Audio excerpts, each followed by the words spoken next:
MMA, premier réseau social d'assurance, vous présente la revue de presse de Jean-Pierre Corbel.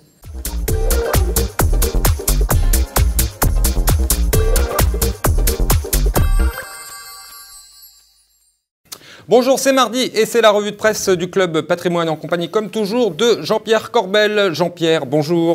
Bonjour Bogdan. Qu'est-ce qui vous prend encore? Vous êtes fou là. Oui, je suis fou. Bogdan, j'ai décidé de me déguiser en fou pour arriver à bien m'intégrer dans les marchés. Et un entonnoir pour un fou, ça le fait, non? Pourquoi? Eh bien, c'est simple. Regardez ce qui s'est passé depuis un mois en réalité. Aux USA, M. Bernanke nous dit que l'économie va mieux, on devrait être heureux. Eh bien non. Le jour même, le CAC se casse la figure de 3%. Et la semaine dernière, M. Draghi, Super Mario ou Dr Mario, nous explique qu'il va offrir au marché psychopathe des doses d'antidépresseurs, qu'il va même les monter. Écoutez-le. Il a dit que les taux d'intérêt de la BCE resteraient à leur niveau actuel, voire plus bas, pour une période de temps prolongée. Jean-Pierre, tout va bien. Qu'est-ce qui vous fait basculer comme ça dans la folie? Pour les marchés, tout va bien. Je suis avec eux dans la folie. Il fait peur. Monsieur Draghi nous dit que ça va moins bien, mais le même jour, les marchés montent de 3%. Puis vendredi, ils perdent un 50%. Enfin, on est dans la Tout est normal. ondulée. Et écoutez, Philippe Béchat sur BFM sur le sujet, vous allez voir. Oui, des taux bas, d'accord. Au Japon, ils l'ont été depuis les années 90. 1990, ça n'a jamais relancé l'économie. Bon, qu'est-ce qu'il nous dit, M. Draghi? C'est que ça va mal et que ça va continuer de mal aller. Et ça va mal aller encore longtemps, très longtemps. Ça va mal et ça va encore aller plus mal. Bon alors, la conséquence de tout cela? Eh bien, on reste dans la folie, Bogdan. Les marchés, je vous l'ai dit, font de la tôle ondulée. On prend des écarts incroyables, plus 3 à moins 3% dans la même journée. Et tout ça parce que les opérateurs sont accros simplement aux drogues des banques centrales qui en donnent de plus en plus et les marchés en demandent. Ils demandent qu'on augmente les doses sans arrêt. Alors, on connaissait les pompiers pyromanes. Et bien maintenant, les banques centrales nous jouent les médecins dealers. Je vous l'ai dit, depuis mai, moi je ne suis pas très tranquille avec ça, je pense que ça ne va pas s'arranger. Et en France, on est en pleine discussion budgétaire et notre patient ne s'arrange pas. Alors regardez, je reprends l'entonnoir et là aussi, on est en pleine schizophrénie. Souvenez-vous ce que nous disait le président, écoutez les promesses de François Hollande. François Hollande rappelle d'abord ses principaux engagements et notamment ne pas augmenter les impôts en 2014. Ce serait contradictoire avec la volonté d'accélérer la reprise. Dans tout cela, l'engagement du président et du gouvernement, on en est où? Eh bien, écoutez, ça c'était il y a quelques semaines. Regardez, la semaine dernière, le ministre de l'économie, cette fois, écoutez ce qu'il nous dit, c'est pas exactement la même chose sur BFM. Voilà. Nous sommes encore en phase... Pas de hausse d'impôts?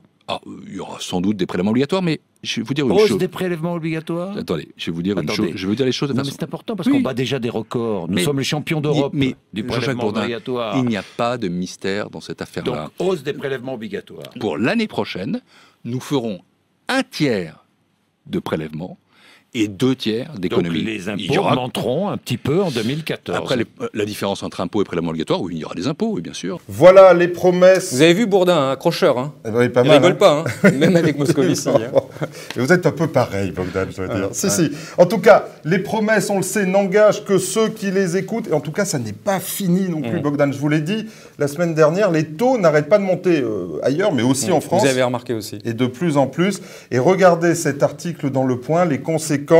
4 923 milliards, c'est le montant des engagements de la France si l'on intègre les retraites. L'endettement direct, regardez encore, est passé de 912 milliards en 2002 à 1833 milliards aujourd'hui. La charge de la dette, un autre schéma, elle est passée, elle, première dépense de l'État. Vous imaginez si les taux montent. Et la dette de la France est détenue à 55% par des étrangers qui peuvent lancer la spéculation à tout moment. Pas besoin de mettre mon entonnoir pour vous dire qu'on va dans le mur et je crois qu'on klaxonne même. Jean-Pierre, le seul qui lit la presse le week-end. C'est un vrai métier, Jean-Pierre. Bravo. Bon, allez, vous allez poser votre entonnoir et puis petite boule de cristal à la place. Alors, je vais me transformer en Madame Irma et 2 conséquences. En fait, la première, on la connaît. Écoutez, Christian Eckert, c'est le rapporteur de la Commission des Finances. C'est le grand ami de Karine Berger. Pas gentil. Écoutez-le sur le sujet, c'est intéressant. Le rapporteur de la Commission des Finances à l'Assemblée nationale qualifie l'assurance vie de niche fiscale. Elle permet, selon lui, aux plus fortunés d'échapper au droit commun de l'impôt. 2 pistes sont évoquées sur ce dossier. Baisser de 152 000 à 100 000 euros le seuil d'imposition sur les successions ou inciter les plus gros détenteurs d'assurance vie à orienter leur épargne vers le financement d'entreprises. Et ça, à mon avis, ça n'est qu'un début, mais ça n'est que mon avis. 2 pistes, c'est une de trop. Bon, allez. Autre vision peut-être, Alors, Jean-Pierre. autre vision, eh bien, si les taux montent, il va se passer des choses, forcément. Alors, regardez ce que nous dit Le Point. Les banques, du fait de leurs normes prudentielles, devront monter les taux de crédit immobilier, car elles ne peuvent prendre le risque de prêter long en étant refinancées uniquement sur le court terme. Alors, hausse du crédit et baisse du pouvoir d'achat, ça donne un ticket qui pourrait peut-être nous amener vers une crise immobilière. Bogdan, on en parle depuis longtemps, elle n'arrive pas, mais enfin... C'est incroyable, Jean-Pierre, tout ce que vous pouvez lire en un week-end.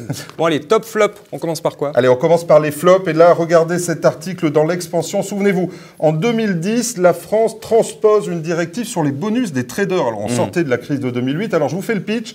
Que nous dit la Commission européenne? Elle nous dit qu'il faudrait scinder en deux, 50% différés, pas les payer tout de suite, et puis les 50% payés tout de suite. Payer la Ferrari en 3 fois, pas voilà, facile. Donc, voilà, et les 50% payés tout de suite, il faudrait les mettre en actions de la banque qui ne soient pas cessibles pour que ce ne soit pas une prime immédiate. Alors, les seuls à ne pas être d'accord à l'époque, ce sont les Anglais. Ça ne change pas, ça.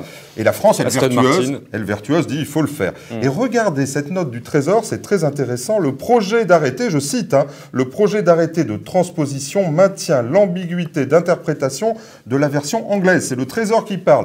L'ACP partage cette interprétation qui n'exigera pas d'aller au-delà des standards du G20. En clair, comment enterrer un texte vertueux? Faites ce que je dis, mais surtout pas. Alors là, du coup, je comprends pas. C'est un top, un flop? Ça, c'était un flop. Ah bon, d'accord. Donc un top maintenant. Alors un top, eh bien, ce sont des amis. On était avec eux il n'y a pas si longtemps. Primonial. Alors c'est la plus grosse plateforme indépendante. On les connaît. Bonjour Patrick. Et alors vraiment, c'est la semaine des tops pour Primonial. Il y a une semaine, ils nous ont annoncé que leur fonds en euros immobilier, vous savez, on en a parlé déjà, Sérénie Pierre, allait maintenir en 2013 le même taux qu'en 2012, 4,15% net. C'est déjà beaucoup pour un fonds en euros. Mais ce qui est rigolo, c'est d'annoncer la performance au mois de juin quand même pour un fonds en euros. C'est quand même top. Et puis deuxième top, et là c'est un scoop, on apprend que cette semaine, Primonial va signer le plus gros deal immobilier de l'année avec l'achat d'une tour à la Défense avec un locataire premium. Vous aurez plus d'infos sur Club Patrimoine bientôt, mais Primonial, c'est vraiment la plateforme qui monte. Donc il faudra nous écouter la semaine prochaine, Juste pour rire, très vite. Alors, Juste pour rire, il n'y a pas moi qui vais pas bien avec mon entonnoir. Regardez, j'ai beaucoup aimé Nicolas Dos sur BFM, il pète un câble aussi. Et pourtant, vous avez un ancien président qui vous a dit qu'il n'avait pas été élu pour augmenter les impôts. Pipo. Vous en avez un qui vous dit 9 Français sur 10 seront épargnés par les hausses d'impôts. Pipo. Tout ça, c'est un peu lourd parce qu'on est en train de présenter des espèces de photographies faussées, que ce soit sur les baisses de dépenses à 14 milliards, c'est pas vrai. Que ce soit sur il n'y aura pas de hausse d'impôts en 2014, il y en aura 6 milliards au minimum. Il y aura 3200 suppressions d'agents publics l'an prochain. Non, c'est 1400 net. Enfin voilà, on fausse les images, on annonce des chiffres bruts qui sont... J'en ai... Pipo. Bah nous aussi on sait le faire. On adore. Jean-Pierre, merci beaucoup. À bientôt, Bogdan. Quant à moi, il ne me reste plus qu'à vous remercier et passer une très bonne semaine. On se retrouve mardi prochain, même heure. D'ici là, gardez-vous bien.